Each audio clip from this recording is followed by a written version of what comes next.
Hello guys, అందరూ పుచ్చకాయలను తిని దాని పొట్టుల్ని పడేస్తూ ఉంటారు. అలా పడేయకుండా ఇలాంటి ఒక తీయని మరి కమ్మటి రెసిపీ చేసుకొని తింటే ఎంతో బాగుంటుంది.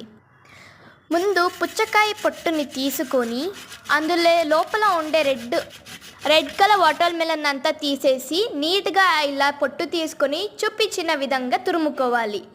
తర్వాత కాచి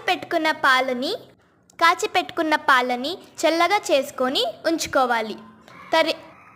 తరువాత ఒక మీద వేడి చేసుకొని దాంట్లో ఈ తురుముకున్న వాటర్ మెలన్ మిశ్రమాన్ని ఆ వేడైన ప్యాన్లో ఫస్ట్ ఒక 2 to 3 టేబుల్ స్పూన్ నెయ్యి వేసుకొని తర్వాత ఈ తురుముకునేది కూడా వేసుకొని బాగా వేయించుకొని కొంచెం సాఫ్ట్గా అయినాక ఈ కాచి చల్లారించిన పాలని వేసుకొని బాగా మరిగించాలి.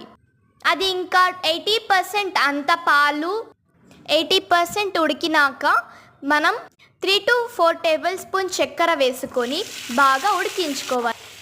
బాగా వేగినాక ఇంకొక సైడ్ పెనం పెట్టుకొని 2 టేబుల్ స్పూన్ నెయ్యి వేసుకొని మనం కట్ చేసుకున్న జీడిపప్పును వేసుకొని అలాగే ద్రాక్షలు వేసుకొని బాగా వేయించుకోవాలి.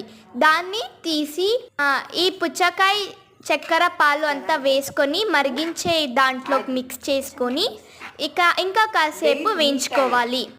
అలాగే ఇది కాసేపు ఇదైనాక మనం ఒక 2-3 ఏలక్కిల్ని తీసుకొని కొంచెం దంచి దాంట్లో లోపల ఉండే విత్తనాలను తీసి దాంట్లోకి వేసుకొని బాగా కలుపుకోవాలి. కొంచెం కాస్త గుమగుమలారేంత వరకు వేయించుకోవాలి. తర్వాత స్టవ్ ఆఫ్ చేసుకొని బాగా దగ్గర పడ్డాక ఒక సర్వింగ్ బౌల్లోకి తీసుకొని సర్వ్ చేసుకుంటే ఎంతో రుచికరమైన తీయమైన పుచ్చకాయ పొట్టు హల్వా రెడీ. చాలామంది ఇలా పడేస్తూ ఉంటారు, కానీ అలా చేయడం వల్ల మనకి ఏం లాభం లేదు. పొట్టులో చాలా పోషకాలు లభిస్తాయి, మన వంటికి కావాల్సినవి. పిల్లలు అసలు వీటిని తినరు, కానీ వాళ్ళకు తెలియకుండా ఇలాంటివి చేసి పెడితే బాగా తింటారు. ఇలాంటి రెసిపీ చేసుకొని బాగా ఎంజాయ్ చేసుకోండి. Thank you guys. నా ఛానల్ని లైక్, షేర్ అండ్ సబ్స్క్రైబ్ చేసుకోండి, మర్చిపోకండి.